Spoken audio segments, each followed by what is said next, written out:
Boa noite. Olá, gente, é a Preta Terra e viemos aqui hoje dar nosso webinar, nossa primeira aula de agrofloresta. Obrigada a todos por estarem aqui presentes, por participarem do nosso primeiro curso online. É uma oportunidade super legal que a gente está vivendo agora, que a gente pode compartilhar com todo mundo com muita facilidade um pouco do nosso conhecimento, um pouco da nossa experiência, e a gente está super feliz que teve tanto sucesso, né? Sim, e por causa desse sucesso todo, nós decidimos fazer aberto no YouTube. Então, além das pessoas que se inscreveram, agora a gente colocou aberto. Então, está no nosso canal do YouTube. Se vocês estão nos vendo agora e podem falar e usar o chat do YouTube, tanto para manter notas, para usar como um bloco de anotação, como também para fazer perguntas. Isso. Então, vamos estar junto hoje. Daqui a pouquinho, a gente pede desculpa pelo pequeno atraso do início. A gente estava resolvendo alguns problemas técnicos da nossa internet. Isso que é duro ficar no sítio, né, gente? Sempre dá algum problema na internet. Mas, então, alguns avisos importantes antes da gente começar. Se você ainda não se inscreveu lá no nosso site, se inscreve lá, posta o seu e-mail. Quem tiver inscrito, a gente vai enviar esse material, vai ficar todo disponível para vocês, tá bom? Outra coisa, se inscrevam aqui no nosso canal do YouTube, porque no dia 24, quando vai ser a nossa segunda aula, vocês vão receber as notificações. Né? Exatamente. E o material técnico vai ser enviado, material técnico de apoio para aqueles que se inscreveram, tá bom? Então, não basta vocês pedirem para a gente nas redes sociais, no Instagram, é preciso que se inscrevam no site, tem um link lá. No próprio Instagram, no link da bio, tem um Linktree, que tem uma série de opções, uma delas é se inscrever no nosso site. E daí vocês recebem não só esse, mas diversos materiais de apoio, principalmente os do curso, os dos 2 primeiros cursos. E nós estamos muito felizes de estar aqui hoje e poder levar a agrofloresta levada a sério, de qualidade. A gente tentou colocar uma série de conceitos que sempre nos perguntavam e vocês vão ajudar a construir o próximo curso e os próximos. Então, se a gente não for capaz de responder todas as perguntas aqui durante esse webinar de hoje, que está prestes a começar, a gente vai abordar diversas perguntas que foram feitas aqui nas nossas redes sociais. Então acompanhem, o que for mais técnico a gente leva para o LinkedIn, diversas perguntas mais simples a gente tenta responder com vídeos ou atuação direta no campo pelo Instagram, e alguns vídeos mais longos nós postamos com as soluções no YouTube. Então acompanhem todos os canais, vocês são todos bem-vindos, obrigado. E compartilhem esse link com o pessoal que vocês conhecem, com quem que vocês acham que tem interesse, porque a gente vai deixar esse webinar gravado. Então, se vocês estão assistindo ao vivo, vocês têm a oportunidade de fazer as perguntas, mas a ideia é que ele fique gravado disponível para todo mundo, tá bom? Então, beleza, acho que a gente pode começar, né? Podemos. Vamos lá. Bom, nossa primeira aula online. O título da nossa aula é Agrofloresta Regenerativa, os fundamentos básicos para a nossa transição. Certo? Exatamente. Vamos lá. Quer começar se apresentando? Vamos nos apresentar primeiro. Eu sou Walter Zantoni, fundador da Preta Terra, junto com a Paula. Eu sou mestre MSc em Agroforestry, né? Sistemas agroflorestais. Também sou engenheiro florestal pela UFPR e tenho vários anos de experiência, mais de 15 anos fazendo agrofloresta no Brasil e no mundo todo. Sou especializado em conhecimento local, que é o conhecimento que as comunidades nativas trazem com elas e que a gente deve entender antes de começar qualquer processo de intervenção agroflorestal. E trabalhamos juntos na Amazônia, no mundo todo. Muitos anos de África, muitos anos de aprendizado, que nos leva agora, nesse momento, de levar a agrofloresta para todos. Bom, meu nome é Paula, eu sou engenheira florestal e sou bióloga. Eu já trabalhei em várias regiões do Brasil com sistemas agroflorestais, com comunidades tradicionais, com agricultores, assentamentos, na Amazônia, no centro-oeste brasileiro, no interior de São Paulo, no sul também. E ao longo da minha trajetória, trabalhando com sistemas de produção agroflorestais e com restauração de áreas degradadas, com silvicultura também, eu trabalhei na Fazenda da Toca e foi quando eu e o Walter a gente se conheceu e a gente começou a sistematizar todo esse conhecimento que a gente tinha de maneira dispersa sobre sistemas agroflorestais, com foco em transformar isso numa larga escala.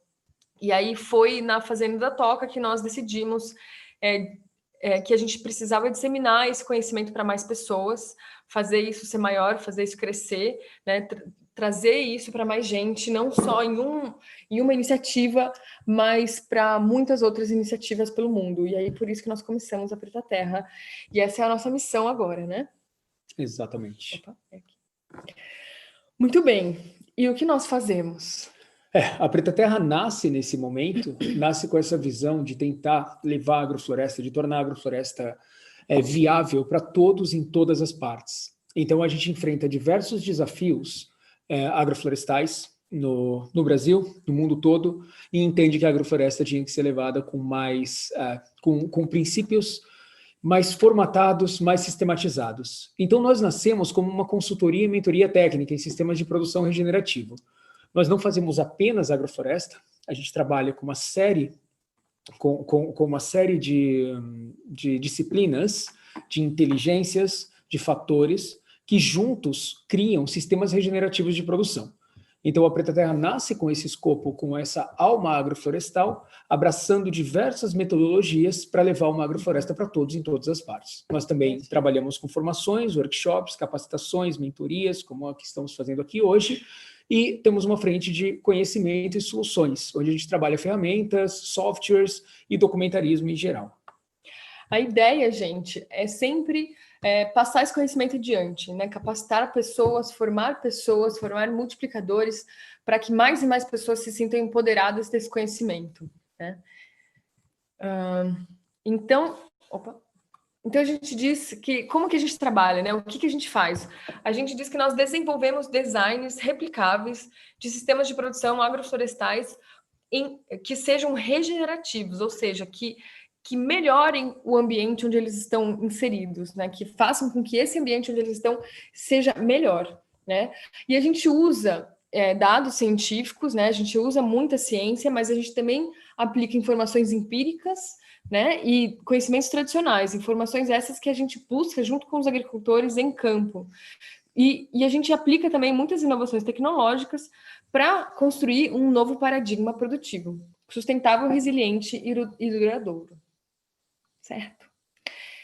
Bom, e aí a gente quer começar o nosso papo de hoje dizendo para vocês o que é agrofloresta, né? Porque, na verdade, o que a gente vem fazer aqui é mostrar, trazer, desmistificar a agrofloresta. Uhum. Então, essa é a primeira aula. Então, a gente tentou abordar de uma forma muito geral, mas ao mesmo tempo muito científica e abrangente, todos os princípios que constroem uma agrofloresta. A gente espera que todo mundo que termine esse curso hoje, esse primeiro curso, saia daqui sabendo minuciosamente o que é uma agrofloresta e com os primeiros passos, a primeira semente plantada para iniciar a sua primeira agrofloresta. Bom, então, agrofloresta nada mais é do que um sistema que integra árvores na paisagem agrícola. Então, é você incluir árvores numa paisagem que tem produção agrícola ou criações animais. Então, a gente tem árvores plantadas junto com as culturas agrícolas e animais. E são sistemas de alta diversidade, né? E essas espécies que estão sempre interagindo, né? Uma complementa a outra, né? Elas não estão simplesmente alocadas no espaço, elas têm interações. E o arranjo e a composição desses sistemas se baseia nos ecossistemas naturais onde eles estão inseridos, né? Então, todo mundo fala, será que eu posso plantar uma espécie com outra? Acho que a gente tem que buscar o sistema, a região onde a gente está, se a gente está na Caatinga, se está no Cerrado, se está numa região mediterrânea, e a gente vai reproduzir, vai se inspirar nos ecossistemas naturais desses ambientes onde a gente vai inserir esse sistema produtivo. Nesse contexto do que é a agrofloresta, né, a gente tenta trazer, eu tento abordar hoje, de uma forma mostrando como as árvores se inserem na produção de alimentos e como a produção de alimentos pode ser produzida junto com as árvores ou com as florestas. Então, uma agrofloresta normalmente é adotada por pequenos agricultores familiares que produzem uma diversidade de produtos por um longo tempo. Então, são sistemas que duram muito mais tempo, não são sistemas de ciclo curto, em geral, mesmo pelo fato de desenvolverem árvores no seu sistema, seja a produção de frutas ou madeira ou outro produto florestal não madeireiro, são sempre sistemas que vão perdurar muito mais no tempo. Eles trazem aumento de renda, melhoria da alimentação da família, melhoria de todo o meio de vida de quem está envolvido na agrofloresta. Tem uma diversidade de produtos existentes que não só são produtos florestais não madeireiros, mas outros produtos que não podem ser nem monetizados ainda, que são os serviços ambientais, e os produtos madeireiros e não madeireiros. Não madeireiros é o que a gente normalmente classifica como tudo aquilo que não é madeira, mas é produzido por árvores, como castanhas, forragem para os animais, que alimento para os animais que comem suas folhas, frutos, látex, fibras, óleos e resinas, produtos medicinais em geral e as próprias frutas. E os madeireiros, claro, que é toda a produção de madeira ou lenha para energia que um sistema resiliente como o sistema agroflorestal produz. Ou seja, a gente tem uma oportunidade com a diversificação de aumentar a renda do agricultor, né, ao longo do tempo. A gente faz um plantio hoje e a gente vai seguir colhendo ao longo de um tempo muito longo, né? E aí, além de todos esses benefícios que a gente chama de benefícios sociais, né, socioeconômicos, né, tanto para renda, para autossuficiência, para autonomia, para soberania alimentar dos agricultores, quanto também para renda, a gente fala que a agrofloresta ela traz os benefícios ambientais, né, benefícios ecossistêmicos, serviços ecossistêmicos, porque quando a gente inclui árvores na paisagem, principalmente quando são árvores de maneira diversa, são muitas espécies de árvores, as árvores provêm muitos serviços ecossistêmicos, né? Que são muito básicos, na verdade, né? Na verdade, quando a gente fala de restaurar as florestas e recuperar solos degradados, isso significa que as árvores aumentam a ciclagem de nutrientes, porque as suas raízes profundas, as raízes vão lá no fundo, onde as culturas agrícolas não vão. E aí elas conseguem resgatar, conseguem ciclar nutrientes que estão em camadas muito profundas e trazem esses nutrientes de volta para a sua biomassa, para suas folhas. Quando essas folhas caem sobre o solo, elas voltam para a ciclagem em superfície. E aí esses nutrientes vão se tornar disponíveis para as plantas, para outras plantas agrícolas, né? Então, essa dinamização da ciclagem de nutrientes em profundidade, só as árvores que têm raízes profundas são capazes de fazer. E aí, tudo que tem... tudo está relacionado com isso, com raízes profundas e biomassa sobre o solo, a gente tem a maior proteção do solo, né? A gente conserva melhor a água, porque o solo vai infiltrar melhor a água da chuva, né? Infiltrando melhor, a gente vai recarregar o lençol freático, né? Vai ter uma estabilização das microbacias, né? Do regime hídrico, manutenção do microclima, né? As árvores, elas mantêm o microclima, mantêm o clima mais fresco, atrai polinizadores, fixa carbono, enfim, acho que são inúmeros os serviços ecossistêmicos que as árvores no ambiente agrícola podem prover. Então, quando elas estão distribuídas em diversidade no ambiente, a gente diz que, então, a agrofloresta ela provê, inerentemente, serviços ecossistêmicos. Eu só queria complementar que, hoje em dia, um dos serviços ecossistêmicos mais conhecidos e mais que estão em voga, que as pessoas conhecem e falam muito, e que, de certo modo, já existe um mercado, é o carbono. Ou é a capacidade da árvore de fixar carbono. A árvore é feita de carbono, né? Lignina e mais algumas coisas, mas basicamente é carbono, grande parte da massa de uma árvore. Esse carbono, a retirada desse carbono da atmosfera e todas as consequências para a redução da temperatura do clima e tudo mais, é um serviço ecossistêmico prestado pelas árvores que é monetizado, que já existe um mercado voluntário há muitos anos, há décadas, na verdade, e que hoje vai tomando forma. Mas existem inúmeros outros, a gente citou alguns aqui, de manutenção da água, do solo, da microvida e da nutrição, mas também existem outros benefícios para a própria vida humana, no sentido de benefícios que trazem mais saúde para a população pelo simples fato, ou pelo super fato de estarem em contato com árvores, de trazerem um pouco essa dinâmica ancestral que nós tínhamos há tão pouco tempo como humanidade que fomos perdendo como seres humanos modernos. Então, normalmente é provado cientificamente, estatisticamente, que estar perto de árvores te traz benefícios para a saúde humana. Então, árvores são fantásticas, árvores produzem serviços ecossistêmicos e agroflorestas são basicamente sistemas produtivos que produzem comida junto com árvores. Ou seja, simples assim, gente, muito simples. Acho que estamos definindo bem a agrofloresta. Agora a gente vai deixar ela um pouco mais técnica, essa definição, né? Vamos pensar numa definição um pouco mais robusta. O que significa, então? Agroflorestas são sistemas antropogênicos, ou seja, são criados pelo homem, né? Milenares. Elas já existem há muitos anos, não é uma novidade, não é uma tecnologia nova, que em alguma instância replicam ciclos ou disposições naturais no espaço e no tempo, agregando plantas perenes lenhosas, as árvores, a arranjos produtivos integrados, seja pastoris, com animais ou agrícolas, promovendo maior diversidade biológica e resiliência ecológica. Essa frase, relativamente complexa, é, na verdade, uma frase bastante simples, essa frase é da Preta Terra, nós escrevemos essa frase para trazer uma definição mais curta de agrofloresta, mais completa. Uhum. Ela não é inteiramente nossa, ela foi composta por uma série de pessoas que definiram a agrofloresta de diversas formas. Então, esse é um resumo de várias pessoas, vários cientistas e pessoas que praticaram agrofloresta construíram isso. A gente sempre gosta de falar que para poder olhar mais longe no horizonte, é legal a gente sentar no ombro de gigantes. E tem vários gigantes lá atrás que escreveram muita coisa sobre a agrofloresta. Então a gente traz essa definição bastante concisa. E aí, de maneira mais simplificada, o que a gente pode falar? Que os sistemas agroflorestais, ou agroflorestas, que a gente também gosta de chamar de restauração produtiva, né? Tem muita gente que trabalha com restauração florestal, mas não necessariamente para produção, né? E a gente chama os sistemas agroflorestais de uma maneira de fazer uma restauração produtiva. E ela consiste na diversificação da produção de alimentos, junto com a conservação da paisagem. E isso traz uma maior resiliência ambiental, alimentar e econômica. E hoje, essa palavra resiliência, ela tem um significado muito forte, né? A gente tem que pensar em resiliência climática, resiliência às flutuações econômicas, resiliência a problemas logísticos.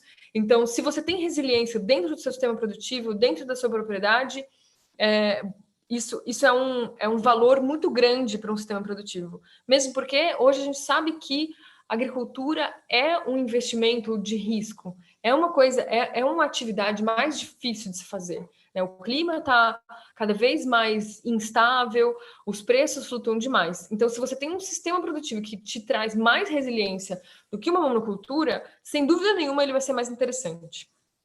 Certo? Perfeito. E aí, falando, né, dos sistemas produtivos, dos sistemas agroflorestais, não existe só um formato de sistemas agroflorestais.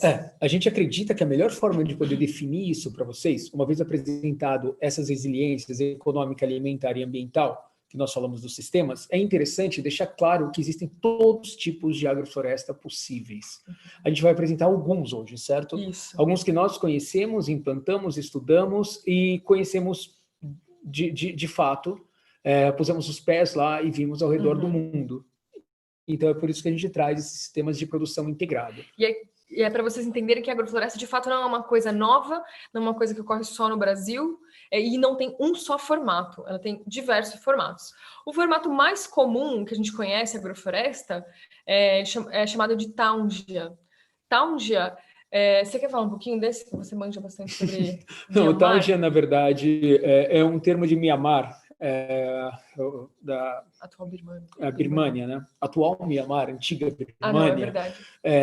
Isso é birmanês, né? Taungia, que significa literalmente agrofloresta, o cultivo integrado. Tem outros termos, tipo Watani, que em Bahasa Indonésia significa também plantio de árvores com agricultura, ou seja, basicamente povos antigos já tinham diversos termos para literalmente a palavra agrofloresta. Então a gente começa introduzindo com esse, é um sistema muito simples, na verdade, simples de ser explicado, mais complexo na sua existência e composição, são cultivos anuais consorciados temporariamente com árvores durante os primeiros anos. Então, são pequenas aberturas onde são colocadas árvores. Você pode considerar aqui, por exemplo, moringa ou um algodão arbóreo, árvores mais esparsas colocadas no ambiente. Esse é o Taungia. Quer complementar o Taungia? Porque o foco na Taungia são, na verdade, as árvores. E você aproveita esse meio tempo que as árvores não estão crescendo para cultivar espécies de ciclo curto, quando ainda tem bastante luz. né? Então, é uma agrofloresta sequencial. De clareira, né? Exatamente. Você faz plantio de árvores porque você quer as castanhas, ou porque você quer a madeira, enfim, você quer os recursos das árvores, e você aproveita esse meio tempo com luz para plantar nas entrelinhas. Simples assim, muito simples. E, gente, isso parece ser simples, mas traz um benefício ambiental tão gigantesco você ter linhas de árvores, por exemplo, a cada 20 metros em algum sistema produtivo, que não dá nem para a gente quantificar direito. Eu acho importante sempre lembrar, todas as vezes que a gente apresentar um novo exemplo, tenta pensar que agroflorestas trazem resiliência alimentar, ambiental e econômica.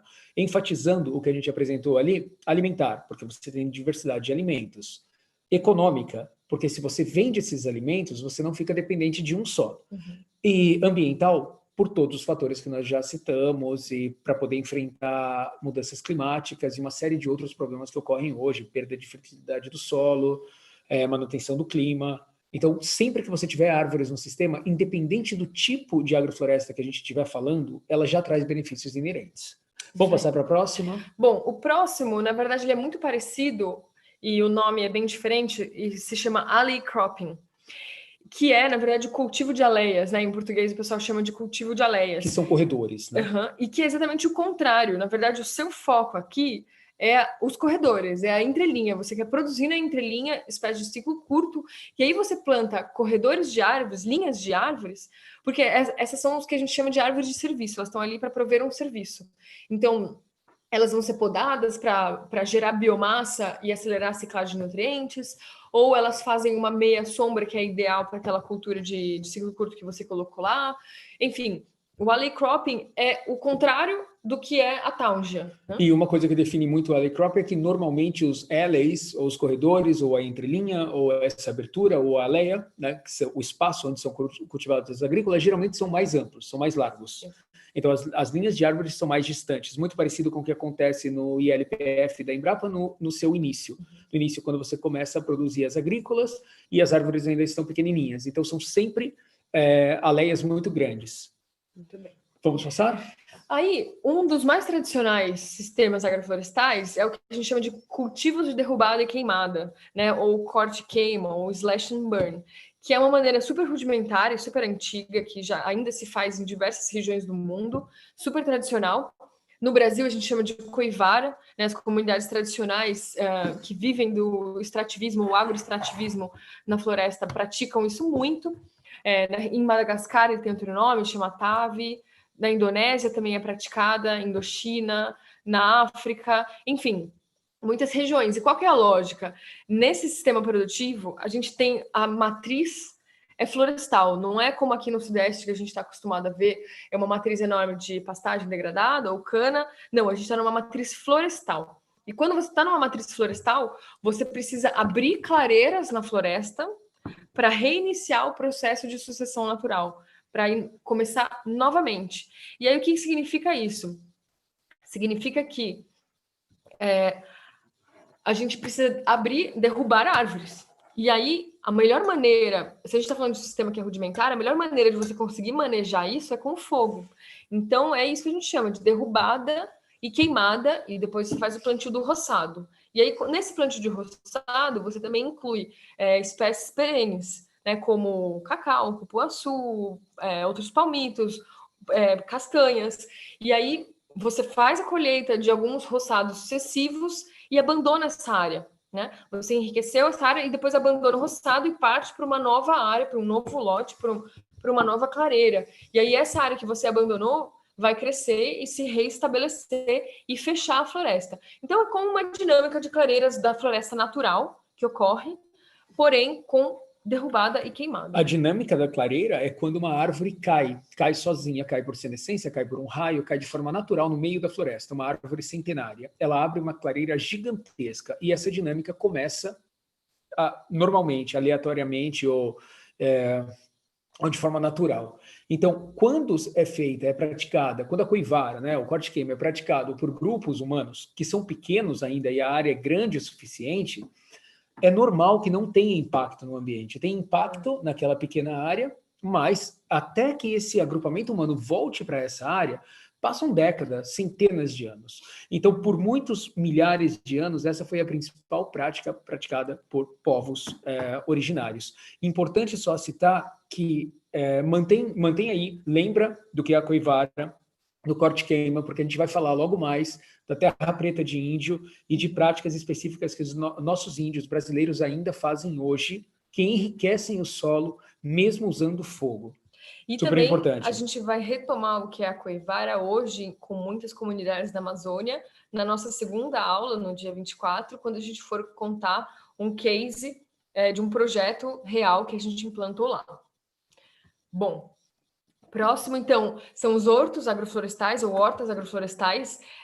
Esse é um sistema que está super na moda hoje, né, que a gente usa, por exemplo, a gente planta frutíferas junto com hortaliças, ou espécies de serviço, né, para produção de biomassa ou para sombreamento prévio, junto com hortaliças. Então, o foco aqui seria quase como um cultivo de aleias, só que numa escala menor. Então, aqui dá para a gente fazer num quintal, né, numa produção familiar, numa área pequena, mas o foco são os cultivos, são as hortaliças de ciclo curto, né, folhosas, legumes, enfim.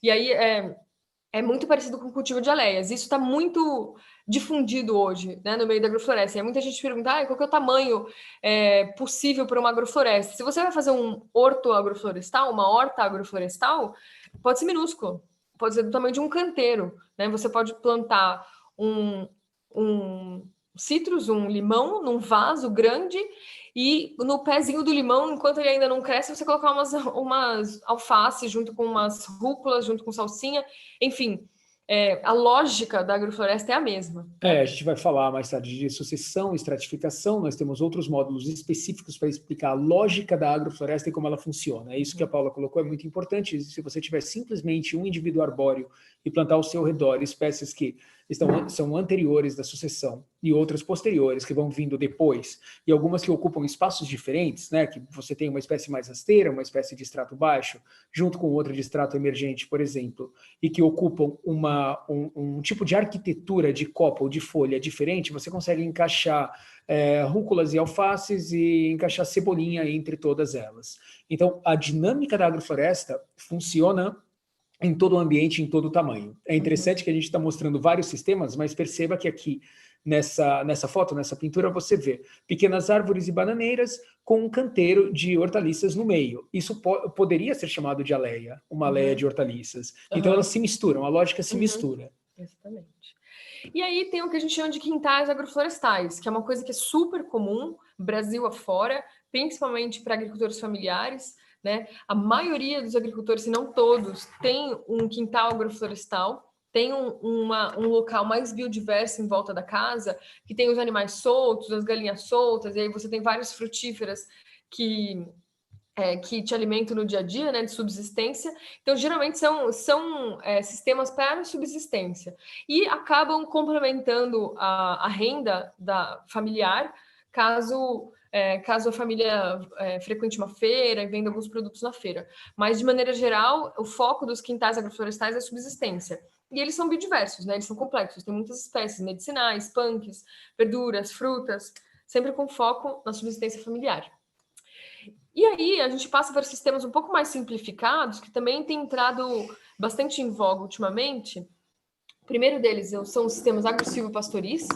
O que significa? Agro tem culturas agrícolas, silvo tem árvores e pastoris para criações animais, né? Então é muito simples. Hoje esse sistema está bem popularizado em um manejo que foi sistematizado pela Embrapa, chamado Integração Lavoura, Pecuária e Floresta, ILPF. Então, o ILPF da Embrapa é uma cartilha, é um passo a passo de um sistema agro-silvopastoril. É um tipo de sistema agro-silvopastoril. Você pode mudar o espaçamento, você pode entrar com outras diversidades de espécies arbóreas, você pode cultivar outros tipos de grãos que não só soja ou milho nas entrelinhas. E você pode criar, por exemplo, porcos soltos ou galinhas soltas. A gente também está falando de um sistema agro-silvopastoril.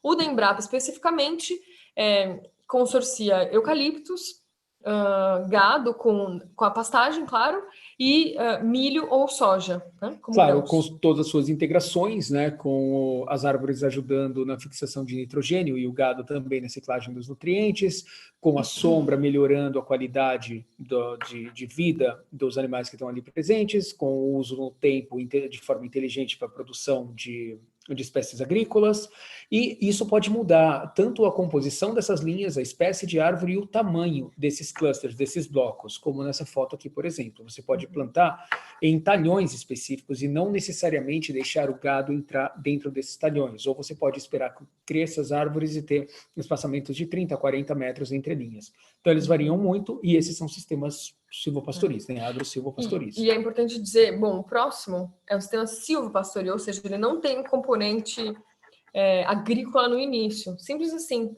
né? Se você está numa região que não tem como você mecanizar as entrelinhas, ou você não tem interesse de produzir espécies de ciclo curto, porque você não tem mercado, então você planta as árvores, e essa é uma dinâmica importante nos sistemas consorciado com criação de animais, que você precisa ter esse buffer aí de alguns anos de crescimento das árvores antes de entrar com os animais. Então, geralmente, para você implementar isso na sua propriedade, você precisa ir implantando em blocos, né? Você mantém uma área isolada, planta as árvores nessa área e o seu gado fica em outra área da propriedade. Quando as árvores crescerem, né, se for eucalipto, em 2 anos, você já consegue entrar com gado na sombra do eucalipto. E aí você vai plantando áreas sucessivas na sua propriedade. E isso dificulta um pouco, mas aí você tem várias estratégias que você pode adotar. Tem gente que faz o plantio em linhas mais próximas, né, em várias linhas, e aí faz, por exemplo, uma cerca elétrica em volta para o gado não pisotear. Então, depende muito da sua estratégia. Mas a ideia é fazer uma pastagem sombreada, uma pastagem arborizada. Mas, claro, cada um desses sistemas que nós estamos apresentando tem particularidades muito específicas, que são matérias, são conteúdos de outros cursos nossos específicos para cada um deles, que explicam o passo a passo de como implantá-los. Aqui a gente só está fazendo uma pincelada geral para todo mundo perceber que existem diversos tipos de agrofloresta e que o que vocês mais precisam para começar a pensar em agrofloresta é olhar para o todo, é entender como a agrofloresta é diversa e ela pode ser montada. Então você pode pegar um aspecto desse sistema e colocar junto com outro totalmente diferente e começar a montar a sua própria agrofloresta. A ideia principal é essa. Exatamente, não existe um modelo, né? Existem princípios e lógicas e você pode replicar isso na sua situação.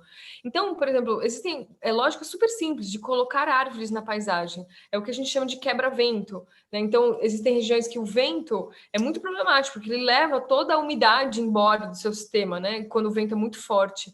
Então, é super importante você ter linhas sucessivas de árvore ao longo da sua propriedade para diminuir a velocidade desse vento, né? Então, isso é uma estratégia de redução de déficit hídrico. Se essas linhas são bem desenhadas, elas são sistemas agroflorestais. Totalmente. Dependendo da distância que elas estão e formando corredores, elas têm benefícios ecológicos, benefícios climáticos, que são igualmente importantes do que outra floresta mais estruturada. E ela não precisa ter uma espécie só, obviamente, né? Elas pode ser um quebra-vento biodiverso, com árvores de diversas alturas, de diversas arquiteturas de copa, diversos formatos, que se encaixam e se complementam, fechando e fazendo uma parede mesmo arbórea, né? Parece um pouco simplista, né, os quebra-ventos, mas se você pensar, por exemplo, em bordadura de propriedades do ponto de vista econômico, você tem quilômetros e quilômetros, às vezes, de bordadura, de fronteira de propriedade. Se você considerar essa área como área produtiva também, ao invés de usar só cerca, mas plantar árvores, você produz muito nisso. Muita madeira. Você pode ter muita madeira, fruta, ou forragem. até forragem para o gado, E as cercas vivas é exatamente isso que o Walter falou. Em cada limite de talhão, limite de propriedade ou beira de estrada, você tem um lugar para colocar uma árvore, né? Então, são estratégias que a gente tem para incluir árvores na paisagem, porque a gente já sabe todas as vantagens e os benefícios ecossistêmicos que as árvores nos trazem. Então, a gente tem que aproveitar todas as oportunidades que a gente tem para colocar árvores.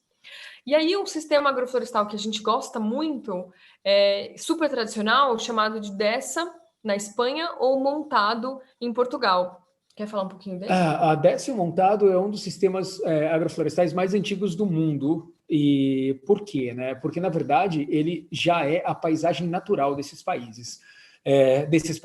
Do sul da Itália, de quase meia Espanha, de mais da metade de Portugal, do norte do Marrocos, da Argélia.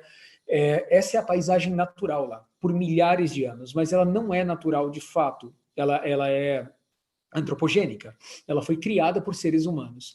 E a gente vai aproveitar esse exemplo, depois conta um pouquinho do que é uma, de como se produz hoje. Vou contar um pouquinho da história do montado, só para todo mundo entender como o ser humano está inserido diretamente, como nós somos parte integrante do meio, e como nós criamos o meio, nós criamos biomas, criamos fitofisionomias. Hoje, o montado se confunde com uma fitofisionomia, que é uma característica dentro de um bioma maior, né? Então, é como se confundisse com um bioma, mas foi criado por seres humanos. Eu vou falar rapidamente como ele se estabelece. Há muitos anos, há cerca de 3.000 anos, essa paisagem foi queimada, na verdade, com o uso de corte-queima, coivara, para abrir espaço para caça, para começar alguns cultivos e caça, ou mesmo moradia. Então, eles queimavam áreas, e nessas áreas que eram queimadas, a maior parte das árvores acabava morrendo, e ficavam algumas árvores, os carvalhos com casca mais grossa, que é principalmente o Quercus suber, que é o do qual é feito a cortiça. Então, essas árvores acabavam permanecendo, porque como elas tinham casca mais grossa, e algumas outras árvores também grossas, elas acabavam perdurando e aguentando esse momento de queima, né? E o que acontecia logo depois? A cinza liberada pela queima deixava extremamente fértil esse solo que começava a brotar loucamente. Então ele ficava todo verde e atraía muita caça. Com a atração da caça, esses locais eram mais frequentados tanto por animais quanto por humanos que iam caçar e por animais que acabavam estercando mais ainda e estruturando uma paisagem extremamente fértil, um solo muito mais fértil. Mais tarde, solos passaram a ser usados para a criação de porcos, cabras e outros animais, e produção de olivas, por exemplo, junto com essas árvores maiores que são os carvalhos, os quercus, que também se produz trufa, produz uma série de outras coisas. Essas paisagens são consideradas até, no Império Romano, elas já eram consideradas protegidas por lei, uma das primeiras paisagens a ter uma lei de proteção, e a gente está falando há mais de 2.000 anos atrás. E elas ainda existem. Então, para quem quiser estudar um pouquinho mais de como se formou os montados e as dessas, é impressionante, né? E Não, hoje elas ainda são usadas, certo? Se vocês forem para Portugal, principalmente, a gente teve a oportunidade de conhecer muitos sistemas desses em Portugal, e é incrível, porque você vê que os animais, os porcos, eles são criados soltos, livres, né? 100% livres. E é extremamente produtivo, né? E é uma qualidade de carne absurda, né? Muito, muito boa. Mas ele tem que ser muito bem manejado, né? Ele tem que saber ser manejado. Inclusive, a gente tem uma série de vídeos sobre o montado português no YouTube, depois assiste lá. Os vídeos que a gente fez do montado português, é incrível, maravilhoso. Bom, e aí, gente, acho que o que mais nos inspira são as agroflorestas ancestrais milenares na Amazônia. Então, nos últimos anos, eu diria nos últimos 2, 3 anos, tem surgido muitas pesquisas sérias discutindo a formação da paisagem na Amazônia, né? Como que se formou a floresta amazônica. E aí a gente sabe que na Amazônia, por exemplo, ocorrem clusters, né, agrupamentos de castanheiras, por exemplo, ou de açaizais, ou de outras espécies que hoje são comestíveis. E tem se descoberto que essas plantas, na verdade, elas foram selecionadas e melhoradas e plantadas e disseminadas pela floresta por populações ancestrais, populações indígenas ancestrais. Então, a gente sabe que a Amazônia, na verdade, ela é uma paisagem antropogênica, se a gente for pensar. Boa parte das espécies alimentícias que estão lá não é por coincidência da natureza, da seleção natural que elas estão lá, são resultado da seleção artificial dessas populações ancestrais. A gente gosta muito desse paper aqui, que diz do legado de 4.500 anos de policultivo agroflorestal na Amazônia. Então, existem vestígios de mais de 4.500 anos que mostra que práticas de policultivo agroflorestal eram usadas por essas populações dessa época na Amazônia. Então, toda a floresta amazônica já foi manejada, já foi derrubada, queimada, replantada, cresceu, selecionou espécies. Então, essa dinâmica da floresta, na verdade, a gente sabe que a floresta não é estática, né? E aí, por isso que a gente tenta entender essa dinâmica e replicar essa dinâmica nos nossos sistemas agroflorestais. Percebam que a gente vem aqui hoje falar com vocês e mostrar como a agrofloresta é diversa e quais são as inúmeras possibilidades. Então, se você não começou sua agrofloresta ainda, pode começar já, porque a agrofloresta é parte nossa. Há mais de 4.500 anos, nossos índios faziam essas agroflorestas. E quando a agricultura surge, a gente vai falar um pouquinho disso hoje, ela surge como agrofloresta. E ainda hoje, nossos índios, alguns índios Wai-Wai, que nós tivemos a oportunidade de conhecer na Amazônia, fazem uso de corte e queima usando restos de peixe e lodo de rio para cobrir o solo antes da queimada e depois da queimada, criando algo muito parecido com o que deve ter sido o manejo que deu origem às terras pretas, que são áreas extremamente férteis na Amazônia. E é super interessante lembrar que não é só a floresta amazônica que foi manejada e foi moldada. Ela foi moldada por vários animais, por nós como animais, mas também pela mastofauna, por animais enormes, pela megafauna, na verdade, que buscavam árvores e privilegiavam árvores que produziam frutos maiores e disseminavam essas árvores que fizeram animais esses que fizeram a Amazônia crescer, as árvores crescerem da mesma ou terem mais frutíferas. Logo, os seres humanos moldaram a forma como a Amazônia acontece e resultou em áreas de concentração de açaís, em áreas de concentração de castanha. E isso aconteceu em todo o mundo, em muitas partes. A floresta de araucária é provada hoje, é super novo isso, mas elas são aparentadas geneticamente de modo que você pode comprovar que a dispersão das araucárias foram feitas através de povos nativos, de povos pré-guaranis que levavam pinhões, se estabeleciam, plantavam e migravam para outras áreas. Então, tribos seminômades que se estabeleciam por um período e levavam araucárias. Então, ela não foi disseminada só pelo efeito o ambiente não foi moldado só pelo efeito das glaciações, só pelo efeito de especiação por fator edafoclimático, mas também por populações humanas. Isso é muito legal, eu acho que a gente fez essa explanação inteira para chegar num ponto muito simples. Nós somos partes da floresta. Então, nós não fazemos floresta, nós fazemos agrofloresta. Desde sempre, né? Desde sempre. O manejo da floresta, na verdade, é um manejo agroflorestal. E aí, falando da formação da terra preta de índio, não sei se vocês conhecem, mas a terra preta de índio é um tipo de solo que ocorre na Amazônia, disperso, que é extremamente fértil. E todo mundo sabe, né? É muito dito que o solo na Amazônia ele não é fértil, ele é um solo pobre, ele não é um solo arenoso. Tem poucos nutrientes.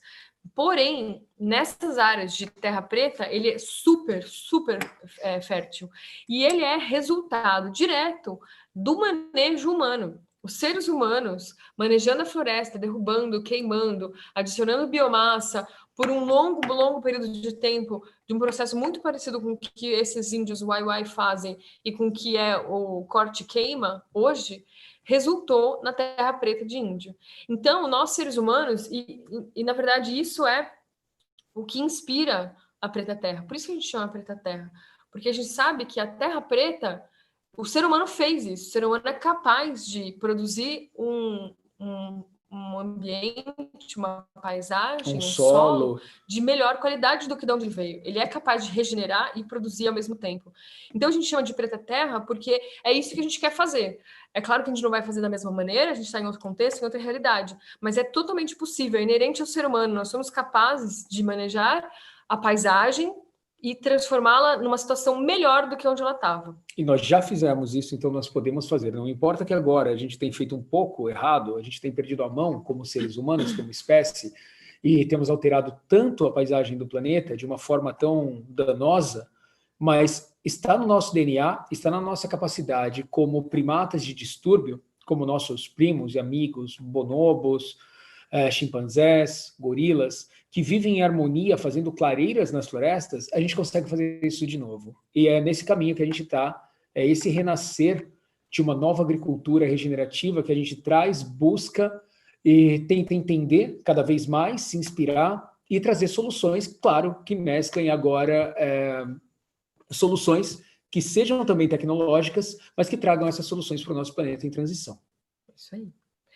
E aí agora, gente, para a gente poder ir mais a fundo no que é a agrofloresta e na lógica desses sistemas, existem alguns conceitos e terminologias que a gente gosta sempre de desmistificar, né? A gente fala desmistificar porque a gente ouve muita gente falando, repetindo, usando, mas às vezes esses conceitos não são claros, né? Não são muito bem definidos. E aí, por isso que a gente gostaria de trazer isso agora. Inclusive, falar de alguns movimentos em agricultura, né, recentes, nos últimos 100 anos, né? Ao mesmo tempo que veio todo esse movimento de Revolução Verde, da monocultivo, agricultura industrial, também teve todo o movimento de agricultura sustentável, né? Então, foram vários degraus aí.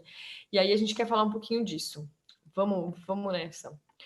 Bom, hoje todo mundo sempre mandam perguntas para a gente, falando assim, o que é? Qual que é a diferença entre agricultura sintrópica e agricultura orgânica? E agrofloresta é orgânico? E o orgânico é melhor que a agrofloresta?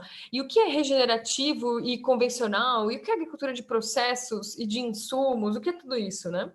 Pessoal, nós temos, eu acho que só cabe fazer um parênteses aqui, nós temos inúmeros blocos de cursos que trazem diversas desmistificações ou explicação de cada uma dessas agriculturas. Nós ensinamos cada uma delas, a gente pincela cada uma delas, pelo menos, em diferentes cursos. A questão mais importante de hoje, desse bloco aqui, é trazer para todo mundo uma luz um pouco maior para ter um conhecimento de base em agrofloresta. Para a próxima vez que falar de agrofloresta, saber onde está pisando, saber como começar, porque a nossa intenção como Preta Terra é criar agentes disseminadores e multiplicadores da agrofloresta. Uhum.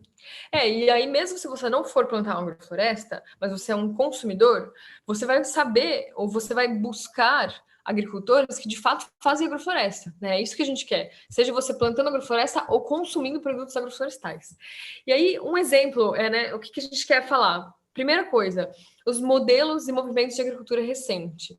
Aqui a gente tem uma escadinha que a gente resumiu aí, depois vocês dão um print e lê um a um, com muita atenção, porque todo mundo fala, e o que é biodinâmica? O que é agricultura natural? Então, vamos lá, vamos passar por isso bem rapidamente. Vamos dar uma pincelada geral, eu acho que é interessante para todo mundo, lembrando que a Preta Terra usa aspectos de todas essas escolas. Isso. E se surgir uma nova escola hoje, né, uma nova frente que faça algum tipo de agricultura regenerativa, que seja interessante, que vale a pena, a gente vai adotar também. A ideia é sempre co-construir. Então, buscar o que existe de melhor, o que está sendo feito, já foi feito e será feito. E é nisso que a gente trabalha. Então, a gente listou algumas. A gente não vai conseguir aqui responder todas as perguntas definitivamente, mas lembrando que a gente vai continuar respondendo nas nossas redes, mas vamos tentar também falar de forma bem rápida de cada uma dessas escolas, né? Legal, vamos rapidinho, então. Ó. Quando a gente fala agricultura biodinâmica, todo mundo já ouviu falar de agricultura biodinâmica. O que é? Ela surgiu lá em 1924 com Rudolf Steiner, muito associada com a homeopatia e a antroposofia, e ela é muito focada na parte do composto. Você usa o composto e você produz alguns preparados biodinâmicos. Sim.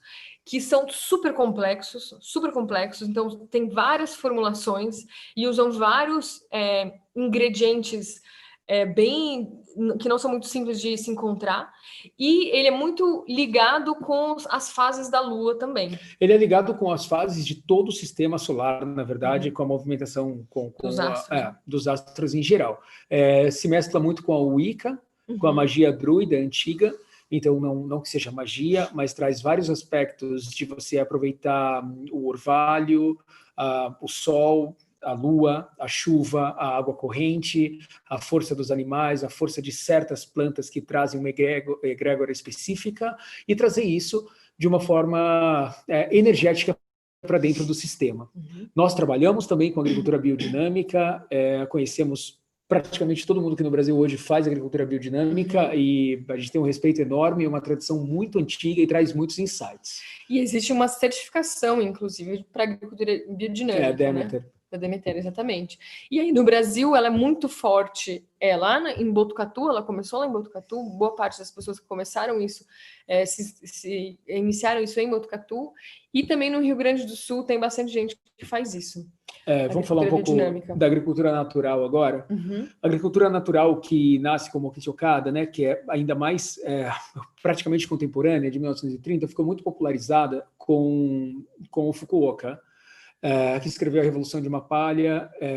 É muito interessante porque o Fukuoka era um geneticista que viu a transição do Japão feudal para um Japão pós-guerra e que se impressionou muito com a perda que o que antigamente os agricultores japoneses tiravam o inverno para escrever poesia, tinham tempo para contemplar a vida e podiam cultivar de uma maneira muito integrada com o ambiente. Quando Fukuoka percebe que a nova dinâmica de um Japão exportador não ia conseguir mais manter essa lógica, ele se retira para o campo e passa a fazer uma agricultura própria, que ele chama de agricultura natural. Não, na verdade, ele nem dá nome nisso, mais tarde ganha essa alcunha, e ele passa a fazer uma agricultura de cultivo mínimo.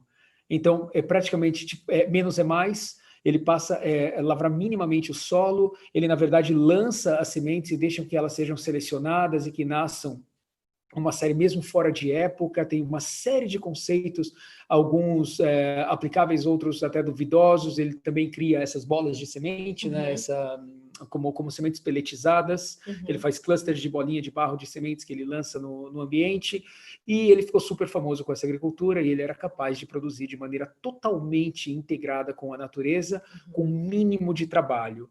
Ele é um grande precursor da agrofloresta no ponto de vista de observar a natureza, mas ele não necessariamente integrava árvores. E o que é interessante notar é que existem pessoas que centralizaram uma escola de agricultura alternativa, em algum momento elas foram chamadas assim, e esses precursores, eles adotavam algumas práticas e deram um nome, né? Mas o que a gente pode fazer hoje é entender a lógica que eles tinham naquela época, o que eles tiveram, o que eles adotavam, e buscar reproduzir algumas dessas lógicas, né? Não necessariamente a gente vai fazer uma agricultura natural em todos os lugares, mas a gente pode reproduzir algumas dessas lógicas, algumas dessas práticas nos nossos sistemas agora, né? Então, é isso que a gente quer que vocês entendam. Então, por exemplo, quando começou a surgir a agricultura orgânica, isso foi um movimento que surgiu com o Albert Howard, nesse livro que chama Um Testamento Agrícola, e isso foi um movimento já na década de 40 nos Estados Unidos para se opor à agricultura industrial que estava surgindo naquela época. Então, desde a década de 40, que esse livro é da década de 40, a gente sabe que existem pessoas se movimentando contra essa forma de agricultura. Então, Albert Howard falava muito de uso de composto e não de fertilizantes químicos, principalmente. Aí a gente tem agricultura biológica, que é praticamente a agricultura orgânica original, um derivado dela, mas é a forma como a gente aborda ela na Europa, né? Que essa agricultura basicamente de substituição de insumos, que você usa insumos que são considerados menos agressivos para o ambiente, mas continua sendo uma agricultura de insumos. É só uma classificação que vai cada vez ganhando mais forma, e ela acaba certificando alimentos que não usam insumos químicos convencionais da agricultura de larga escala convencional. E aí toda a agricultura, se a gente olhar aqui mais para frente, em 1972, a agricultura orgânica como coletivo, é quando de fato a agricultura orgânica passa a ter selos, padrões, a ter um certificado, né? Então, existe um padrão, um formato que é a agricultura orgânica, ou seja, o que é permitido, o que não é permitido para ser considerada uma agricultura orgânica, e aí existem entidades, corpos, que te certificam, que vão lá na sua propriedade e falam, não, de fato a sua produção é orgânica, então toma aqui o seu selo, né? E aí esse movimento existe desde a década de 60, de fato. A gente pulou da agricultura biológica, né, a orgânica original, a biológica, passando pela alternativa, dando uma pincelada. A alternativa surge no movimento hippie na década de 70, com uma forma diferente de fazer agricultura, trazendo muito do conhecimento que estava sendo resgatado. Daí a gente entra na agroecologia, Eu acho importante. Agroecologia, é legal falar que começou na década de 80, mas se popularizou de fato na década de 90, e aí alguns dos precursores, né, é o Miguel Altieri, a própria Ana Primavesi também, a Clara Nichols. E isso se fortaleceu na América Latina. Bom, a agroecologia traz preceitos também sociais, né? Ela não é apenas uma ciência do solo. Talvez a Ana Primavesi tenha feito um trabalho enorme, um dos maiores do mundo em manejo de solo tropical, se não o maior do mundo, o mais importante. Ela traz embasamento científico esplêndido, Altieri também, mas a agroecologia também envolve preceitos, questões sociais, que prezam pelo campesino, pelo camponês, então ela envolve também um aspecto social, muito parecido com o que a permacultura vai trazer, talvez de um ponto de vista menos político, mas sempre envolvendo o ser humano como o ponto principal, ou a zona zero de todo o sistema a ser projetado. A permacultura, ou a cultura permanente, né, a produção que nasce lá com o Bill Mollison e David Holmgren, na Austrália, traz e cria ecossistemas que são permanentes. O manejo da água é muito integrado e muito importante, a produção de biomassa e a divisão da propriedade em zonas.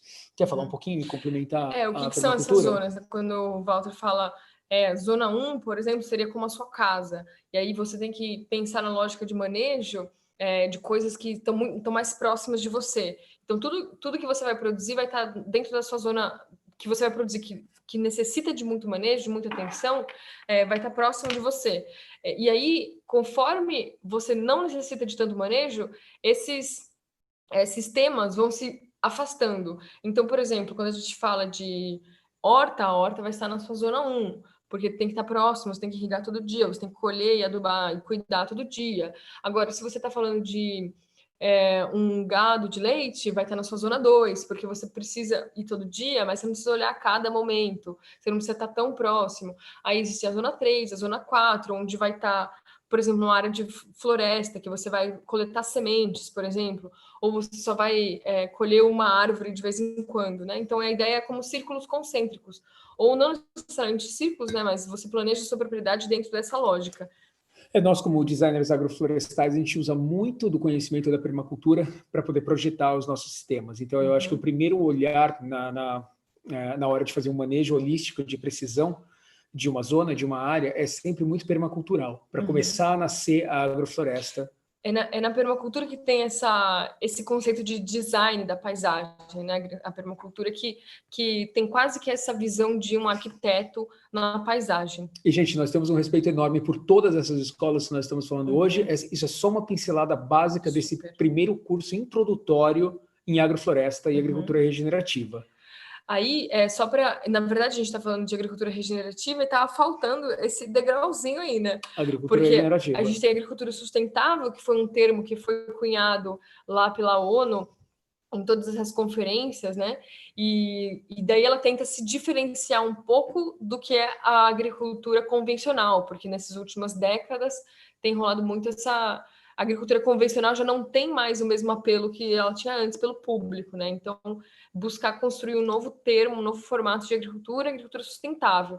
Hoje a gente tem bastante da agricultura sintrópica, ela está super em alta, aqui no Brasil principalmente, em vários lugares do mundo, que foi cunhado, é um termo cunhado pelo Ernst, né, que ele começou a trazer isso lá para a gente em 2016, que da mesma maneira como Fukuoka ou Steiner ou até o Albert Howard, ele traz algumas práticas, né, que a gente tenta reproduzir nos nossos sistemas produtivos. A principal delas é pensar num sistema produtivo que seja autossuficiente em insumos. Em biomassa e em nutrientes. É o que ele fala, uma agricultura de processos e não uma agricultura de insumos. A gente não vai ficar carregando composto para o seu sistema. A gente vai facilitar o processo de sucessão natural e manejar essa sucessão natural e acelerar esse processo que ocorre naturalmente para trazer a fertilidade de volta para os nossos sistemas. E aí aqui também entra a agricultura regenerativa, que também está super na moda hoje, né? Está super em alta, que não necessariamente inclui árvores, mas pensa em formatos diferentes de manejo de solo, que agregue mais mais carbono no solo, que retenha mais água no solo e que traga mais biodiversidade para a paisagem. Basicamente todas essas outras, tudo aqui da escadinha, todos esses exemplos se encaixariam em agricultura regenerativa hoje, porque a agricultura regenerativa não tem necessariamente que ser orgânica ou não, ela pode ter aspectos específicos, e muitos desses, como Fukuoka ou Ernst cunharam esses termos, são grandes filósofos também. A sintropia vai muito além de simplesmente um sistema de cultivo, ele tem grandes insights sobre a natureza, a gente teve a oportunidade de aprender muito com ele, de trabalhar muito com ele e conhecer o tipo de sistema que ele faz hoje, chamado de sintrópico, mas ele traz muitos insights, como todos os outros que a gente apresentou aqui, e são inúmeras outras pessoas que a gente não consegue trazer nesse momento agora. Por isso mas que essa é legal, foi a pincelada geral, né? O legal é a gente ter essa visão e falar, tá, não, então eu sei o que significa agroecologia, qual é a relação da agroecologia com a agricultura orgânica, com a agrofloresta, com a agricultura sintrópica. Cada uma dessas coisas tem pessoas que construíram um conhecimento por trás, que trazem práticas que a gente pode se empoderar e se apropriar e aplicar no nosso dia a dia. Não existe uma certa, uma errada, uma melhor e uma pior. Na verdade, todas elas trazem serviços e facilidades e opções para a gente aplicar. E quanto mais conhecimento, melhor vai ser sua agrofloresta. Sem Eu acho que esse é o preceito mais importante de todos. Sem dúvida. Bom, aí outra lógica que a gente queria trazer para vocês é sobre o surgimento da agricultura. Né? A agricultura ela não surgiu em um só lugar no mundo. A gente tem diversos centros de origem, a gente chama assim de centros de origem da agricultura no Neolítico. A gente começa a explanar isso também para tirar um pouco o conceito de espécie espécie exótica ou nativa, ou essa diferença. O Ernest aborda muito isso ao trazer as gramíneas africanas, como Mombasa, braquiária, como agentes aí dinamizador do sistema e produtores de biomassa, fixadores de nitrogênio, ou produtores de nitrogênio, né, como uma bomba de nitrogênio no sistema. Então, onde começa e termina essa dinâmica do que é nativo, o que não é nativo? Posso usar exótica? Mas a agrofloresta com exótica vale? Está podendo? E se ficar invasora? É invasora? Então, vamos contar um pouco essa história nesse curso introdutório de hoje, dessa dinâmica, né, de como as coisas aconteceram lá atrás, no início, né? E o que isso é muito incrível, pensar que, na verdade, tiveram vários centros de origem. O ser humano, antes de 10 mil anos atrás, ele era caçador-coletor, ele forrageava, ele era nômade e não cultivava. E aí, quando ele começou a se manter sedentário, eles começaram a selecionar sementes, buscar espécies que tinham mais interesse alimentício para eles e trazer para próximo de si. E isso é muito curioso, porque isso aconteceu em várias regiões do mundo que não tiveram contato, né? E muito de forma contemporânea, né? A gente sabe disso por causa de carbono 14, restos, fósseis, pinturas, e dá para perceber que não se sabe muito bem porque é um desses mistérios, como que de repente pipocou no mundo inteiro o advento da agricultura, do cultivo. Os povos deixaram de ser nômades. Na região mais antiga, né, que é o Crescente Fértil, né, que é essa região centro-médio oriental, que é da onde vem a maior parte das plantas que a gente conhece hoje alimentícias, que é o trigo, o ervilho, arroz, lentilha e até os animais, né, os animais domesticados. Mas na China também surgiu um centro de origem, na África também tinha um centro de origem menor, que surgiu um pouco depois, principalmente na América, né, na região centro-americana, também surgiu. Então, a gente está falando de produtos como tomate, pimenta, frutas como abacate, feijões, tudo isso veio das Américas, né? Então, antes de 500 anos atrás, não existia tomate na Itália, por exemplo. O tomate é exótico na Itália, na verdade. Mas todo mundo fala, vou plantar um tomate italiano. Como arroz é exótico para nós, ou mesmo galinha. Principalmente o trigo Banana também é exótico para nós. É muito legal lembrar nesse momento que em algum momento a Terra foi a Pangeia, e que pouco tempo depois ela passou a ser Gondwana, que é esse grande continente do sul para nós, para todo mundo que está aqui que é sul-americano. E a Gondwana quebrou e se transformou em África e América do Sul, né? E daí parte dessas espécies especiaram, parte das famílias botânicas ficaram de um lado, do outro, ou são correspondentes, mas muita coisa se separou, mas muita coisa já teve junto.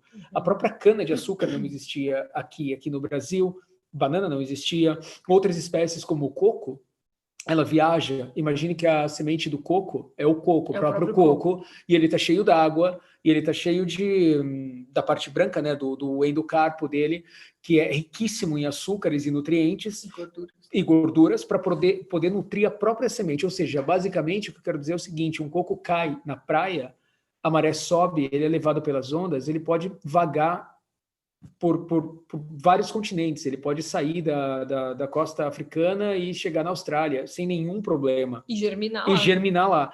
Então, se deduz que o coco, que as palmeiras, né, em geral, o coco principalmente, o coco nucífera, seja da Ásia. Mas ele pode ser de qualquer lugar. Esse é um ponto muito interessante. Então, é muito difícil. O Ernest tem uma ideia diferente de como os continentes derivaram por causa dos planetas respirarem e o Sol transpirar, e como que ele cresceu e a crosta terrestre rachou, dentro dessa lógica da sintropia.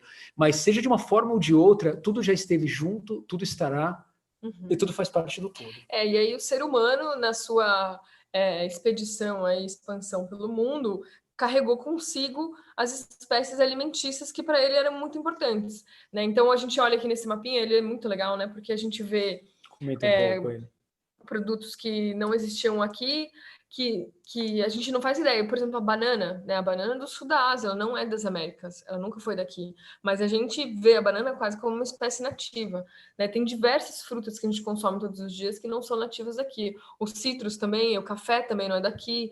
Então, é muito difícil para a gente falar, né? O que é nativo, o que é exótico. Isso é tudo questão de tempo, né? Tudo questão de tempo. Não necessariamente o que foi exótico...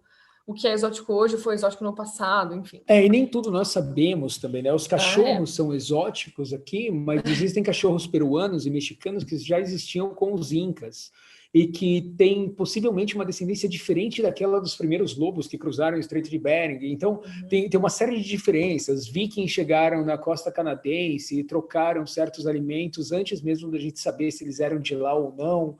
Então, é tudo muito, muito complexo, mas essa desmistificação vem justamente para a gente colocar que espécies podem ser produzidas, tomando o devido cuidado com a espécie não se tornar invasora e você não perder a mão na hora do manejo, de pôr uma espécie que é muito agressiva sobre outra e poder privilegiar as espécies que você deseja no seu sistema.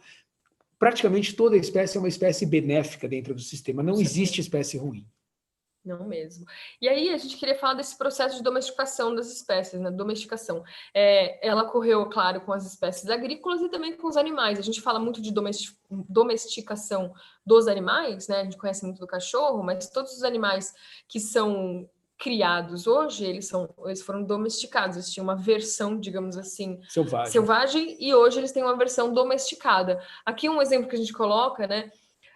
Da mostarda selvagem, como que ela era na natureza, ela não parecia comestível de jeito nenhum, e aí conforme um longo processo de seleção artificial de populações antigas, essa mostarda selvagem, a mesma espécie, se tornou diversas variedades, ou seja, a couve-flor é igualzinha à mostarda selvagem, geneticamente, mas ela foi selecionada para ter flores estéreis. Né? Então, o que significa ser selecionado? Significa que tem lá uma população, um monte de mostardinha plantada que estava no mato. Aí você viu que uma mostarda que tinha flor estéril era muito boa para você. Aí você pegou uma estaca dela e começou a plantar mais dela. Você teve mais interesse por ela. Ou então, por exemplo, o brócolis ou o repolho, que ele não tem o desenvolvimento vertical, ele dá no chão, né? Ele não dá uma haste. Aí você começou a olhar nas mostardas, aquelas que não crescia haste, você pegou a semente e você plantou ela, né? Então isso ao longo de muito tempo, de muitas populações, foi tendo toda essa diversificação de cultivos agrícolas domesticados. Note que aqui a gente está falando de seleção artificial, tá? Essa seleção não tem nada de geneticamente modificado em laboratório. Ela é modificada por uma seleção artificial de seres humanos pré-históricos que iam e viam uma característica que era mais benéfica. Então, se eu estava caminhando no mato e achava uma mostarda, e tinha uma outra mostarda com uma folha um pouco maior, eu levava essa muda e plantava, e o vizinho fazia a mesma coisa. Elas cruzavam, põe na conta milhares e milhares de anos, terminava com um repolho, com um brócolis, dependendo da característica que era privilegiada. E isso é uma seleção artificial. Exato.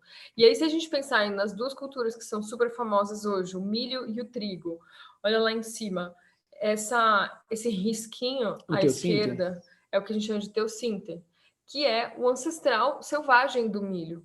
Ou seja, o milho, antes dele ser selecionado por populações ancestrais, ele era assim. E aí, conforme você ia buscando, eu quero uma espiguinha um pouquinho maior. Não, essa daqui tá maior, vou guardar essa semente. Não, essa daqui ficou maior agora, vou pegar essa. Então, você vai selecionando essa população ao longo do tempo e virou esse milho gigante que a gente tem hoje. Entendo que o milho, né, esse primeiro teossinte, o primeiro milho da esquerda ali em cima, que é esse matinho, ele nada mais é do que uma braquiária. Imagine você pegar a semente da braquiária, aquela ponteira que sai, e olhar para ela. Na verdade, são grãos, certo? É como um pequeno milho. E é assim que ele é. Ele descia das montanhas do México pela água, pelos rios, descia da montanha, e à medida que ele encontrava temperaturas mais quentes, que ele ia descendo a montanha, ele germinava, e algumas variedades que aguentavam, né, da mesma espécie, mas que aguentavam uma temperatura maior, cresciam mais frondosas. Essas populações provavelmente passaram a notar isso e passaram a pegar os que eram mais frondosos e cruzar entre eles, a mesma lógica, até chegarmos onde? No milho que nós temos hoje. Esse do trigo também é muito interessante, porque uma das características que foi selecionada no trigo é dos grãos não se soltarem dessa espiguinha. Porque se você for pensar na natureza, os grãos são as sementes, né? Então, para a espécie que está nativa, a espécie selvagem, para ela é muito importante que a semente se solte da haste onde ela cresceu, para que a semente possa encostar no solo e germinar, obviamente. Mas, no caso do trigo, a gente selecionou variedades cuja semente não se solta da haste onde ela cresceu, né? Então, você tem que depois, a hora que você colhe, você tira todo aquele monte de haste, o grão de trigo ainda está preso ali, né? Porque imagina só, há um tempão atrás, como é que fazia para você juntar um monte de trigo quando ele não se soltava? Você colhia um, caía tudo no chão. Aí você tinha que catar no chão. Você colhia outro, caía tudo no chão. E aí você via aquele que ficava mais preso e falava, não, vou guardar esse daqui, porque na próxima colheita eu não vou ter que catar tanto no chão, né? Então, são várias características que a gente vai buscando ao longo desse processo de domesticação das espécies na agricultura para melhorar geneticamente. Vamos aproveitar esse momento para desmistificar alguns termos. Quando a gente fala espécie ancestral ou variedade ancestral, a gente está falando justamente disso que a gente acabou de mostrar aqui, como o teossinte ou o einkorn, que são quem deu origem às espécies modernas agora. Quando a gente fala de espécie crioula, a gente está falando de espécies que são selecionadas por alguns grupos humanos que guardam geralmente variedades ancestrais, cruzam entre elas e mantêm como guardiões de sementes, guardiões de espécies específicas, como acontece com a mandioca no norte do Brasil, e guardam uma qualidade, uma variedade que não está disponível, que não foi tão cruzada, que não foi tão melhorada. E é importante complementar essa questão das sementes crioulas, que muita gente fala, nossa, essa semente aqui é crioula, eu vou pegar ela para mim, vou guardar ela e vou plantar, e ela é muito boa, ela é maravilhosa. Mas, na verdade, a semente crioula, ela está muito associada a um grupo, né? A um grupo humano e a uma região para onde ela foi selecionada e melhorada. Então, quando a gente traz um milho crioulo do Peru, do Alto dos Andes, significa que essa variedade de milho crioulo, ela está adaptada àquela condição da onde ela veio. Se a gente pega esse milho e vem plantar aqui em São Paulo ou em qualquer outra região do Brasil, que não tem as mesmas condições da onde ela evoluiu, digamos assim, artificialmente, mas ela evoluiu, ela não vai produzir igual. Né? Não vai dar na mesma. Então, na verdade, o interessante das espécies crioulas é porque elas guardam em si uma genética mais ancestral, mais antiga. Elas têm uma variedade de genes maior, né? Mas não necessariamente elas são melhores para a produção. E é muito provável que uma variedade, uma complexidade de genes maior traga uma densidade nutricional maior, que sejam alimentos que sejam mais fortes, melhores para o consumo humano. Lembrando, a Ana Primavera fala muito isso, de solo doente, planta doente, pessoa doente. Isso é muito, muito claro também se você olhar para o contrário, né? Planta sadia, solo sadio, planta sadia, ser humano sadio. É a mesma lógica. Então, a densidade nutricional, o valor nutricional dos alimentos está diretamente ligado à genética deles. O Stefano Mancuso mostra que, como espécies, tem menos possibilidade. A gente tem 5 sentidos, né? 5? 5 sentidos. Plantas têm, pelo menos provado cientificamente, mais de 20 sentidos. Então, elas não só podem ouvir da maneira delas, mas sentir certos tipos de vibrações ou perceber variações químicas no solo. São mais de 20, mas quanto mais melhorada ou mais desenvolvidas as plantas são, menos elas têm essas capacidades. E quanto mais antigas, mais ancestrais as variedades, maior a capacidade delas de sensações no meio. Ou seja, elas devem ter uma complexidade genética maior e devem ser um melhor alimento. E aí, quando a gente fala de espécies selecionadas ou variedades melhoradas, ou o milho foi melhor, isso aqui é um milho melhorado. Na verdade, tudo é melhorado. Tudo é selecionado geneticamente. A hora que você vai num pé de manga, você vê uma manga mais bonita e viçosa, com menos sinais de insetos, e você guarda aquela semente, você planta aquela semente, você está selecionando, você está melhorando aquela variedade de manga. Então, isso não é um problema, tá bom, pessoal? Não tem nada de mal uma espécie ser selecionada geneticamente ou ser melhorada geneticamente. E aí, existe isso que a gente chama de híbrido também. Então, como é que funciona a questão da hibridização? Existem, por exemplo, 2 milhos diferentes, 2 populações, 2 variedades de milho diferentes, que foram selecionados.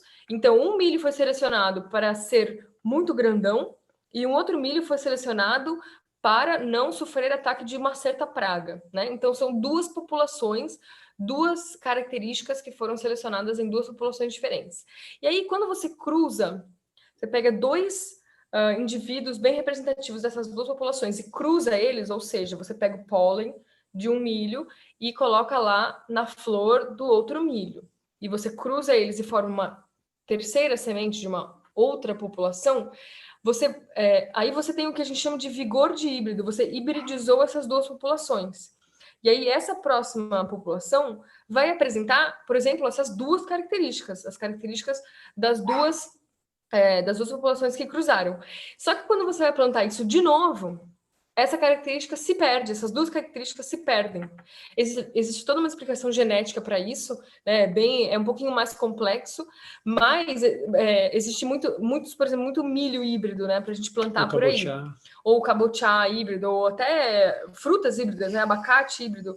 E aí o problema é esse, quando você pega a semente dele e vai plantar, ela não vai dar a mesma coisa que você queria lá, porque você olhou na mãe ou no pai daquela planta, não vai dar a mesma coisa, porque ela foi misturada lá na geração anterior. Então, a gente sempre busca plantas que são selecionadas ou melhoradas e não necessariamente híbridas, se a gente quer multiplicar essa característica das sementes. E aí, a gente passa porque é geneticamente modificado e transgênico. De forma bem rápida, só lembrando que nem tudo é transgênico, tá? A gente pode modificar uma espécie, modificar um gene dela. Por exemplo, pegar um milho que tem mais vitamina C, um milho mais ancestral, e colocar em uma outra variedade de milho esse componente do DNA que traz vitamina C, por exemplo. Ou tirar um gene que faz com que o arroz dê muitas folhas, assim, privilegiando a produção de arroz mesmo, da semente de arroz. Isso é modificar a genética desse organismo, a engenharia genética, e modificar uma planta. Uhum. A transgenia, né, o alimento transgênico é diferente, ele é trans, ele traz o gene de uma outra espécie para aquela espécie, inclusive de espécies animais. O milho BT, né, da Monsanto, por exemplo, traz o Bacillus thuringiensis para dentro do milho, que é o BT, Bacillus thuringiensis, que é uma bactéria que é de outro reino, ele vem para dentro do reino vegetal. A mesma coisa acontece com várias outras plantas que têm bioluminescência, trazidas de um vagalume específico do reino insecta, do reino animal, da ordem insecta, que vem para dentro da planta. Isso é transgenia. É trazer genes de outra espécie para uma espécie específica. Então, por exemplo, produtos OGM, organismos modificados geneticamente, não necessariamente eles são transgênicos. Então, a gente tem no Brasil aquela obrigatoriedade, graças a Deus, de ter aquele T, né, o T amarelo.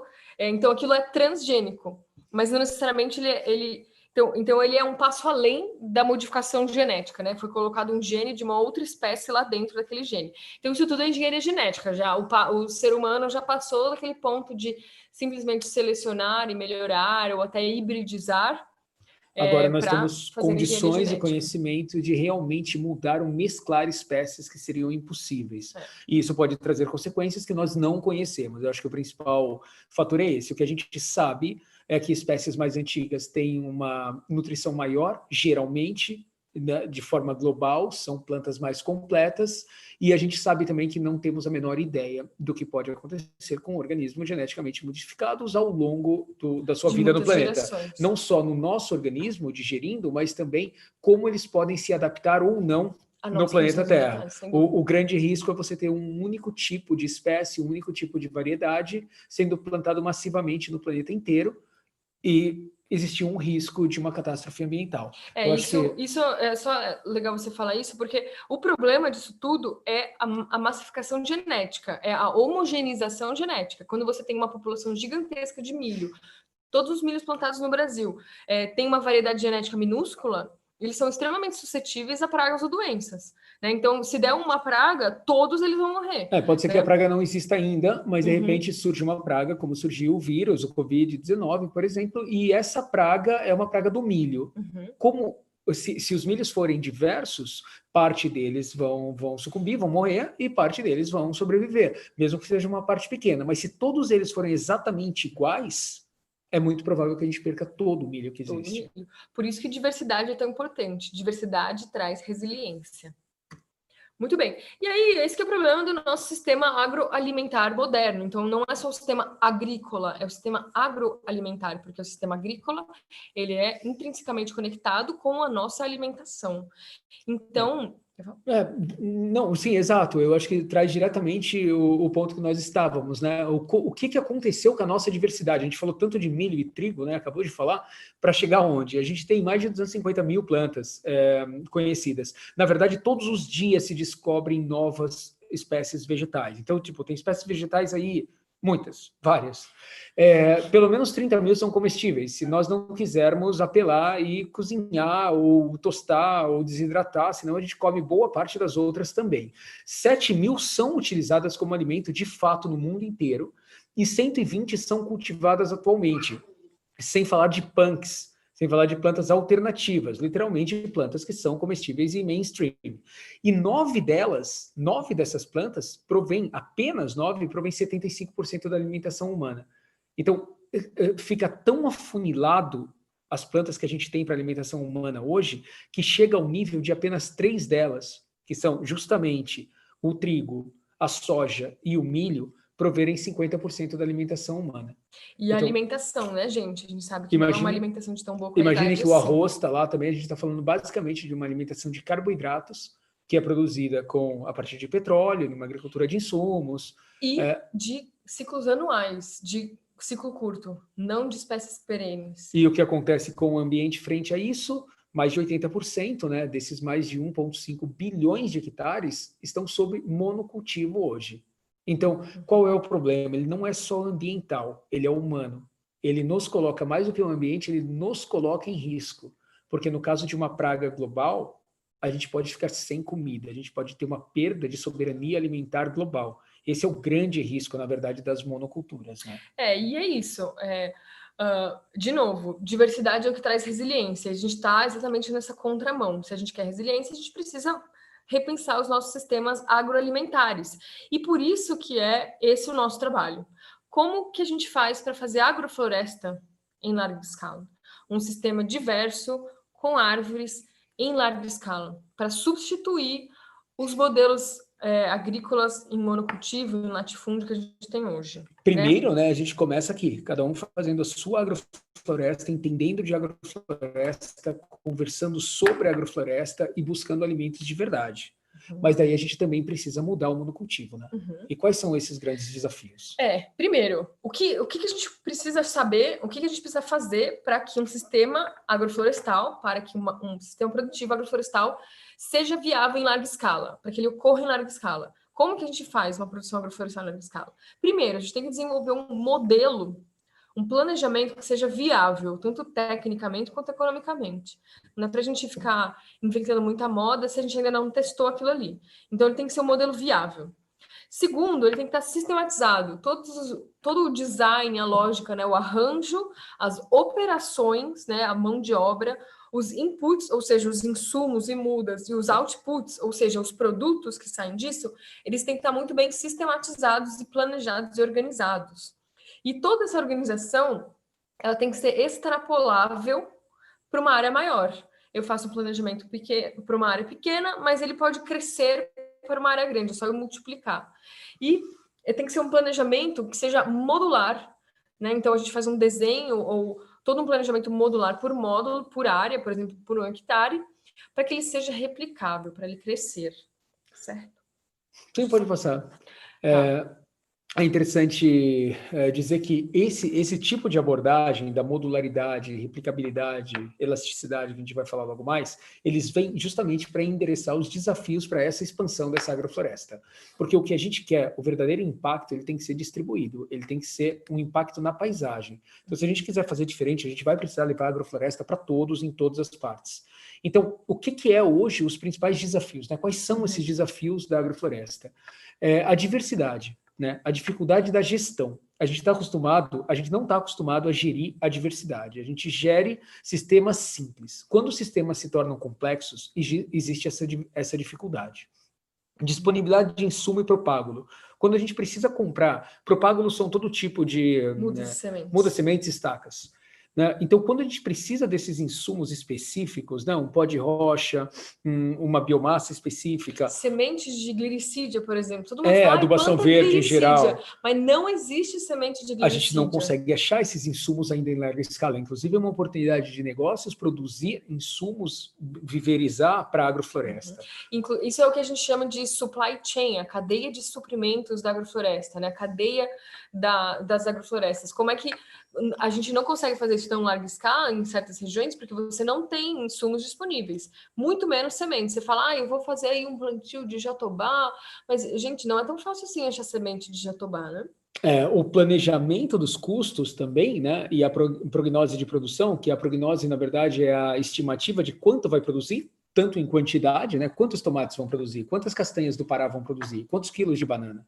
E quanto vai custar? Vou vender o quilo da banana por R$2, vou vender o quilo da castanha por 4, 5, 2, 10. Isso vai mudar toda a viabilidade econômica do sistema. Então, o planejamento, essa lógica de trazer planejamento para dentro do sistema é o que vai romper o paradigma e poder finalmente trazer diversidade para dentro dos monocultivos. E essa questão dos custos, né? Então, a gente está falando de insumos, mudas e mão de obra, tudo isso gera um custo. Então, por exemplo, se eu falo que no meu sistema eu vou plantar uma árvore de serviço, significa que anualmente eu preciso incluir lá no meu custo a mão de obra que vai podar essas árvores de serviço. Ou seja, isso é um custo. Quanto custa uma árvore de serviço? Qual que é o custo dessa árvore de sistema ao longo do ciclo? E quanto ela gera? Se ela produz 20 quilos de biomassa seca ao longo de um ano, quanto eu deixo de gastar com outro insumo para usar essa biomassa? Então, esse tipo de conta é o que a gente vai aprender mais adiante nos próximos módulos, mas é justamente o que vai fazer criar uma estrutura que faça a agrofloresta ser viável como plano de negócio. Daí, é claro, nós temos o desafio do acesso ao mercado. Porque já é difícil você acessar mercado com um produto, numa monocultura. Agora, se você tem 4, 5 produtos, como você se organiza para acessar esse mercado?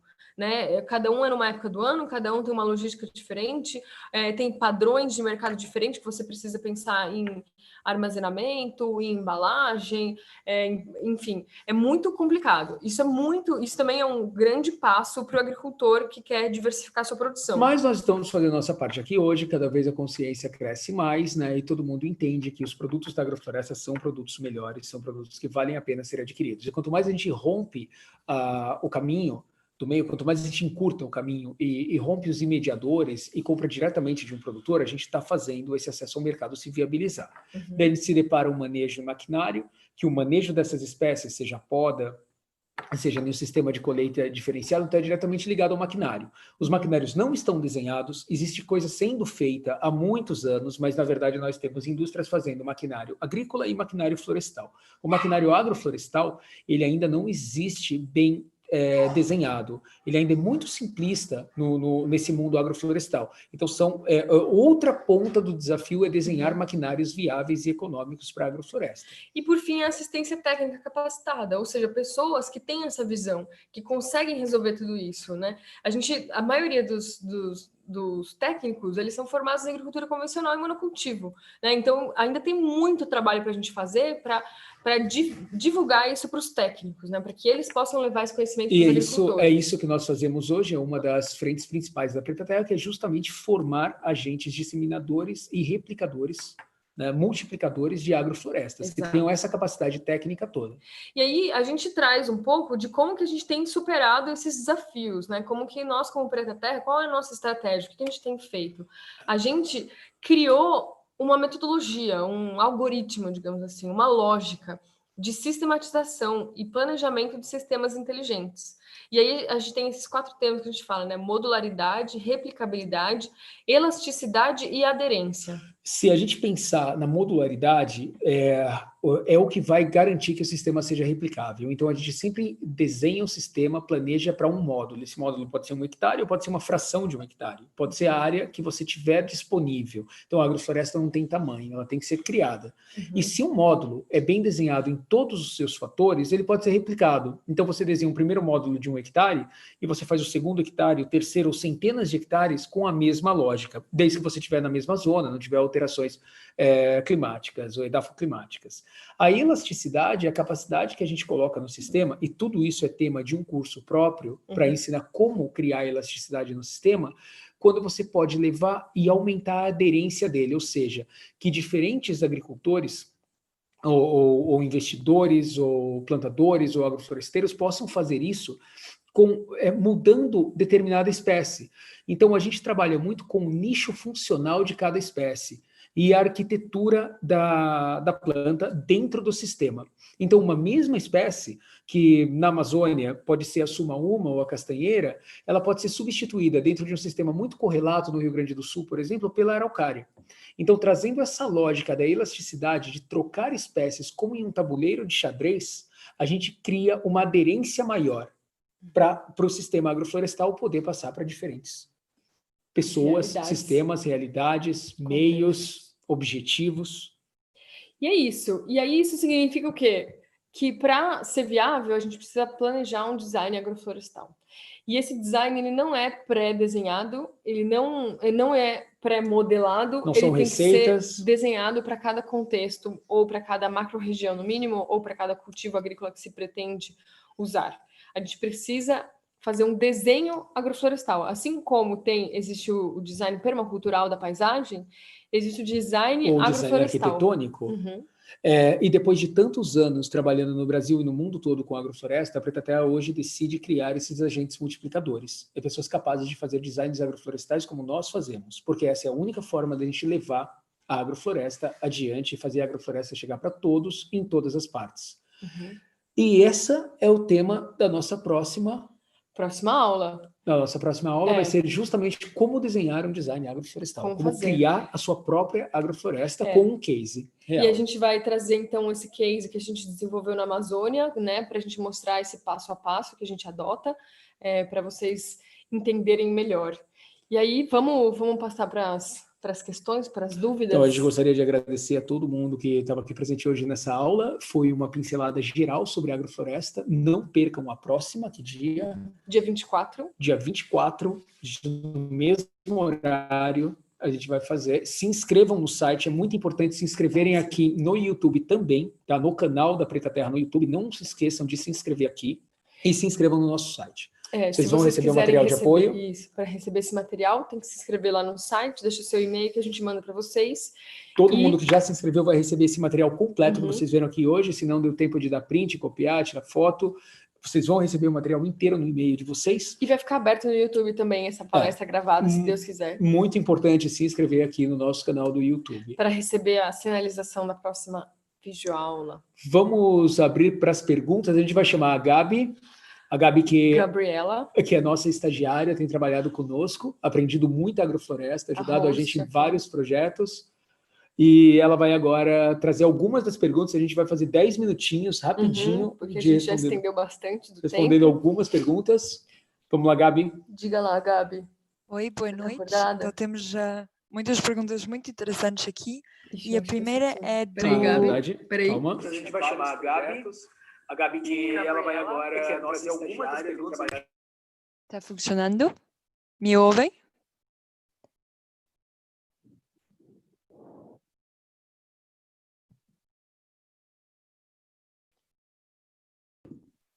Fala, Gabi. Estão ouvindo? Agora Estamos. sim. Ah, ok. Tudo bem. Então, temos muitas perguntas muito interessantes. Temos uma do Caio Carvalho, que está trabalhando com a exportação de frutas minimamente processadas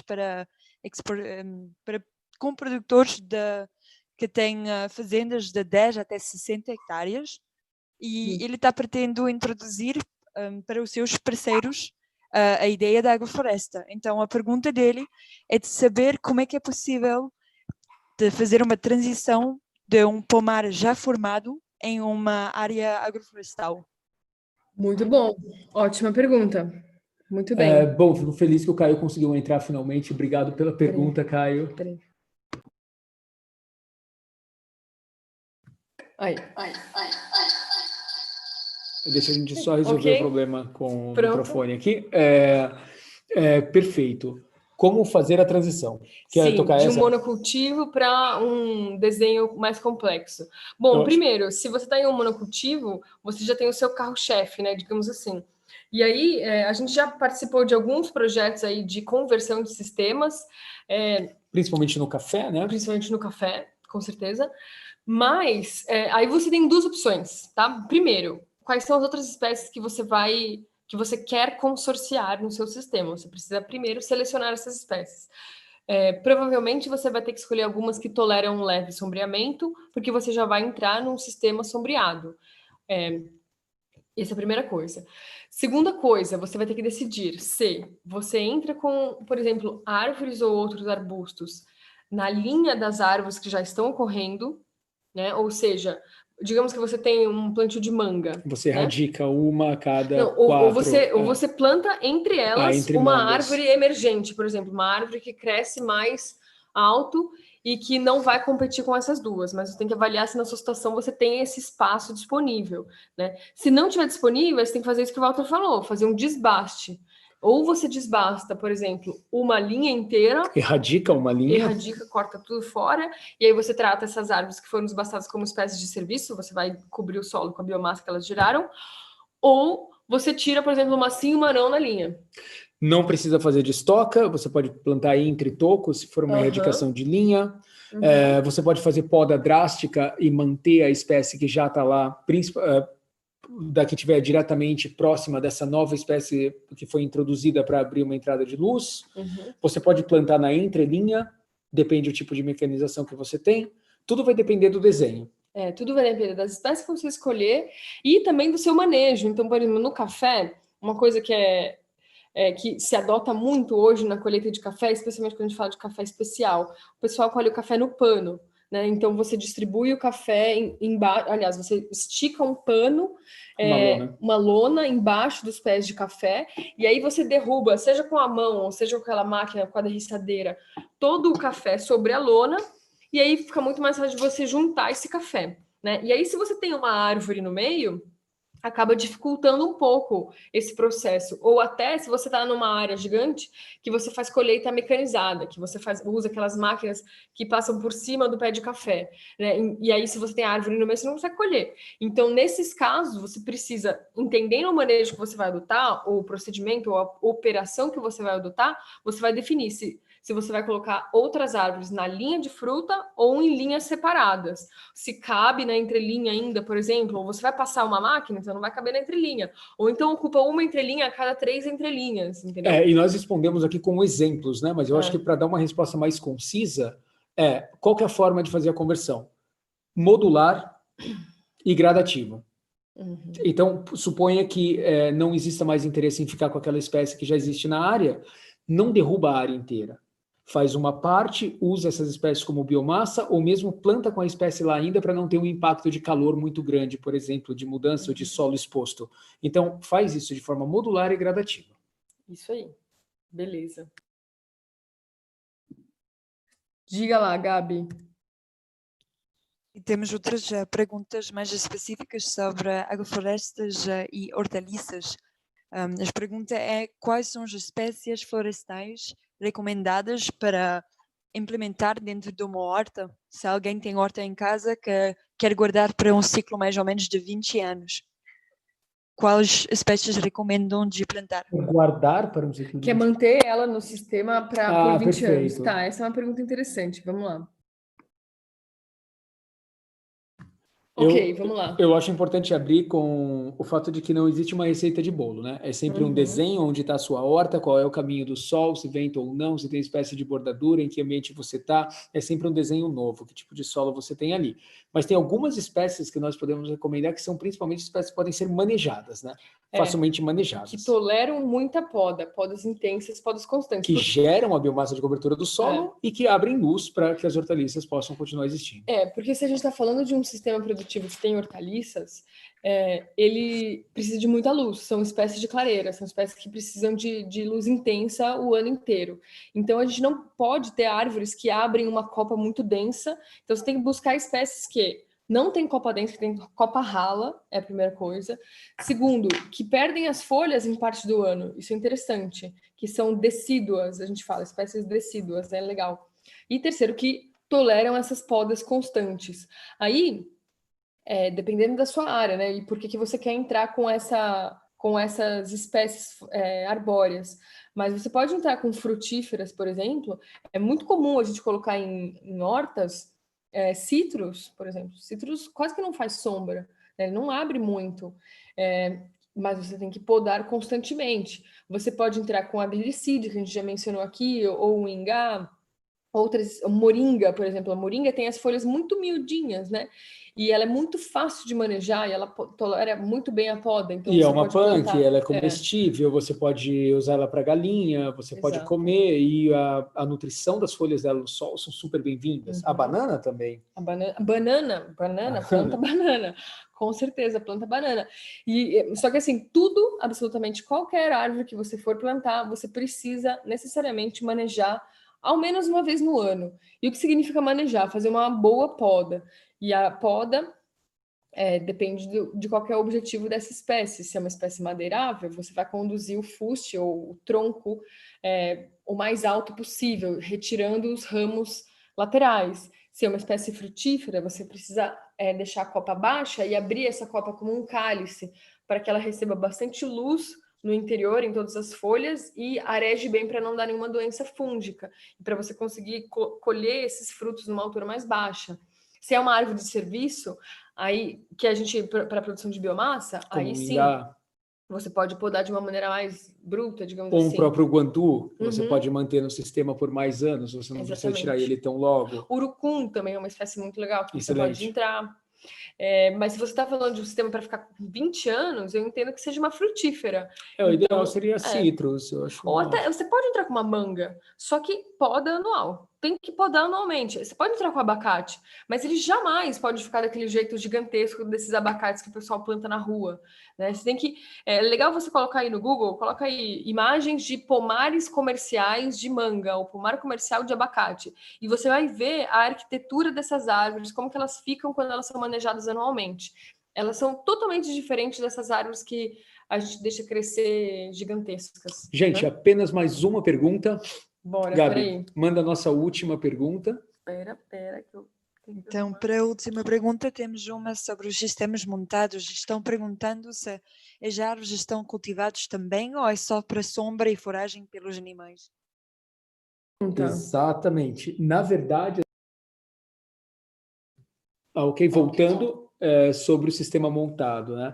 As árvores, elas são nativas, elas podem ser plantadas, mas tem árvores muito antigas, mas também são plantadas. E não é só para forragem e sombra.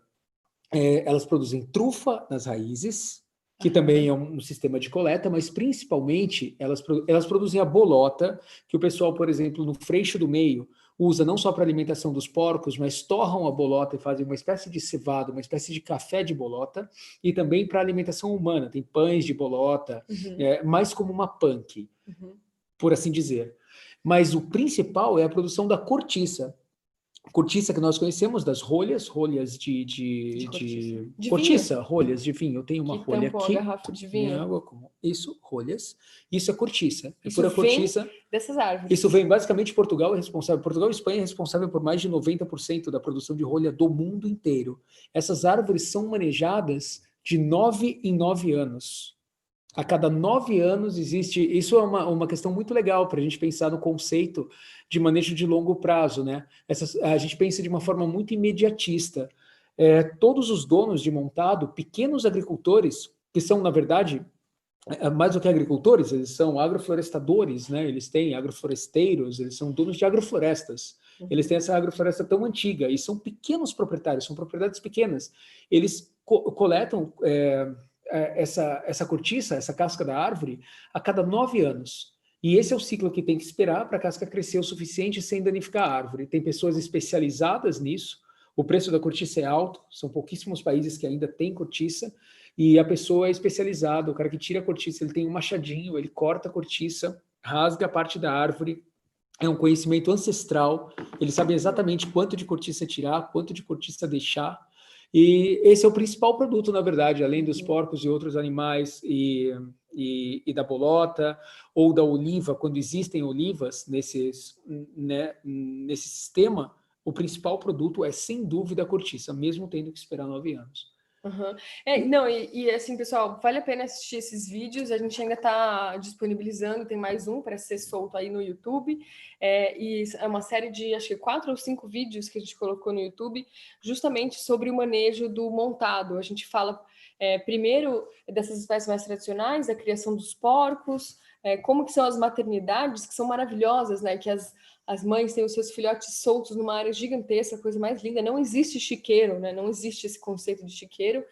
E o manejo das árvores, né? Quais são os produtos das árvores, esse manejo da cortiça e outras árvores, outras espécies. Tem, por exemplo, o Pinus pinasters? Pinéia. Pinéia, que é o... Qual que é o nome dele? O pinole. Pinole. Para fazer o Muita gente pesto. planta o pinole, a oliva, né, da azeitona, enfim, tem diversas espécies. A castanha portuguesa também pode entrar, né, tem diversas espécies que são do Mediterrâneo que podem diversificar o sistema montado. É muito bonito. E, gente, nós queríamos agradecer todo mundo que assistiu a gente aqui hoje, dizer que esse é só o começo de uma grande caminhada agroflorestal.